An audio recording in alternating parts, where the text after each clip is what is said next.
নমস্কাৰ বন্ধুসকল, স্বাগতম জনাইছোঁ অল ইনফো উইথ ধ্ৰুৱা চেনেলটোলৈ। আপোনালোকৰ বাবে এটা জব ৰিক্ৰুটমেণ্ট লৈ আনিছোঁ আৰু director of agriculture Assam recruitment 2021। ইয়াতে আপোনালোকক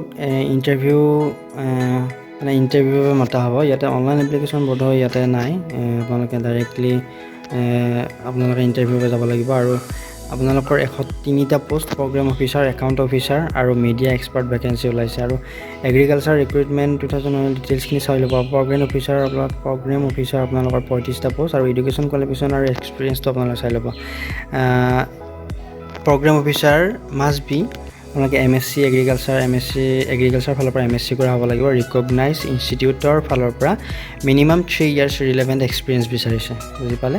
দেন আপোনালোকে তাৰপিছত আপোনালোকৰ কম্পিউটাৰ স্কিলটো আপোনালোকৰ প্ৰগ্ৰেম অফিচাৰৰ আপোনালোকৰ কম্পিউটাৰৰ ফালৰ পৰা স্প্ৰেডশ্বীটৰ নলেজ থাকিব লাগিব। স্প্ৰেডশ্বীট কি হয়, এডভান্স ৱৰ্ড প্ৰচেছিং ইনক্লুডিং ধৰক আপোনালোকে MS ৱৰ্ডৰ কথা জানিব লাগিব, MS এক্সেলৰ কথা জানিব লাগিব, MS পাৱাৰ পইণ্টৰ কথা জানিব লাগিব আৰু ৰিলেটেড এপ্লিকেশ্যনসমূহ আপোনালোকে হাৰ্ডৱেৰ ছফ্টৱেৰ কম্পিউটাৰ ছিষ্টেমৰ কথা জানিব লাগিব, ঠিক আছে। Desirable experience of working in complex multi stakeholder fast moving environment and ability to work under pressure. অলপ আপোনালোকে প্ৰেছাৰ পাব পাৰে, ধৰক আপোনালোকে পৰিৱেশৰ লগত মিলি কাম কৰিব পাৰিব লাগিব আৰু আপোনালোকে অলপমান কৰিব পাৰিব লাগিব। তাৰপিছত আপোনালোকে চেল্ফ মটিভেটেড হোৱাটো অত্যন্ত জৰুৰী বুলি কৈছে। আৰু আণ্ডাৰ প্ৰেছাৰ কিছুমান প্ৰেছাৰ আপোনালোকে যদিও প্ৰেছাৰ ইমান নিদিয়ে কিন্তু প্ৰেছাৰ আপোনালোকে অলপ সহ্য কৰিব পাৰিব লাগিব বুলি কৈছে আৰু সেইখিনিয়ে। তো আপোনালোকৰ পাৰ ইয়াৰ আপোনালোকে CTP পাৰ ইয়াৰ হৈছে 6 লাখ টকা এই জবটোত। আৰু আপোনালোকৰ 40 ইয়াৰ্ছতকৈ বেছি হ'ব নোৱাৰিব আৰু 21 বছৰতকৈ তলৰ হ'ব নোৱাৰিব বুলি কৈছে। 2 নম্বৰ পোষ্টত আহিছোঁ একাউণ্টছ অফিচাৰ আপোনালোকৰ 33টা পোষ্ট আছে। এডুকেশ্যন কোৱালিফিকেশ্যনৰ এক্সপিৰিয়েঞ্চ বিচাৰিছে। একাউণ্টছ অফিচাৰৰ বাবে কমাৰ্চৰ পৰা মাষ্টাৰ ডিগ্ৰী কৰা হ'ব লাগিব। 3 ইয়াৰ ৰিলেভেণ্ট এক্সপিৰিয়েঞ্চ বিচাৰিছে আৰু কম্পিউটাৰ স্কিলটো আগত যি কৈছিলোঁ তেনেকুৱাই MS Word, MS Excel, MS PowerPoint এইখিনি আপোনালোকে নলেজ থাকিব লাগিব। লগতে আপোনালোকে টেলি একাউণ্টিঙৰ ছিষ্টেমৰ কথাও জানিব লাগিব। 4,20,000 মান আপোনালোকৰ পাৰ ইয়াৰ দৰমহা হ'ব আৰু ইয়াতে এজ লিমিটটো ছেম। নেক্সট আপোনালোকৰ আহিছে মিডিয়া এক্সপাৰ্টৰ আপোনাৰ 35টা পোষ্ট আৰু ইয়াতে এডুকেশ্যন কোৱালিফিকেশ্যন আপোনালোকৰ মিডিয়া এক্সপাৰ্ট পোষ্ট গ্ৰেজুৱেট মাছ কমিউনিকেশ্যনৰ ফালৰ পৰা হ'ব লাগিব আৰু 3 ইয়াৰ ৰিলেভেণ্ট এক্সপিৰিয়েঞ্চটো আপোনালোকৰ বিচাৰিছে। ইয়াতো ছেম মিডিয়া এক্সপাৰ্টৰ ক্ষেত্ৰতো আপোনালোকে সেই spreadsheet, MS Word, MS Excel আৰু MS পাৱাৰ পইণ্টৰ কথা জানিব লাগিব। তেনেকুৱা ধৰণৰ হাৰ্ডৱেৰ ছফ্টৱেৰ কম্পিউটাৰ ছিষ্টেমৰ কথা জানিব লাগিব।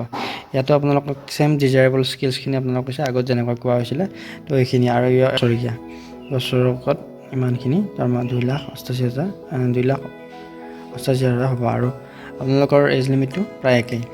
ইণ্ডিয়ান চিটিজেন ভাৰতীয় নাগৰিক আৰু ৰেচিডেণ্ট অফ আছাম অসমৰ বাস কৰা হ'ব লাগিব, ভাৰতীয় নাগৰিক হ'ব লাগিব। ফ্লুৱেঞ্চি ইন ইংলিছ আছামিজ এছেঞ্চিয়েল হ'ব। ইয়াত আপোনালোকে ইণ্টাৰেষ্টেড কেণ্ডিডেট আপোনালোকে ৱাক ইন ইণ্টাৰভিউ আপোনালোকে ইণ্টাৰভিউত মতা হ'ব। ইণ্টাৰভিউ চিডিউল ইয়াতে দিয়া আছে। আপোনালোকে গোটেইকেইটা চিডিউল একেলগে নহয়, আপোনালোকে প্ৰগ্ৰেম অফিচাৰ চাব পাৰে 8/11/2021 নৱেম্বৰ 8 তাৰিখে হ'ব। একাউণ্টছ অফিচাৰটো 15 তাৰিখে নৱেম্বৰ, মিডিয়া এক্সপাৰ্টৰ 22 তাৰিখে। আৰু টাইমটো চাই ল'ব, টাইমটো 10:30 পৰা 4টাৰ ভিতৰত আপোনালোকে যাব লাগিব। আৰু আপোনালোকে ভেনু ক'ত যাব লাগিব সেইটো চাই ল'ব। Agriculture campus, directorate of agriculture Assam, Khanapara, Guwahati 22 ইয়ালৈকে আপোনালোকে যাব লাগিব।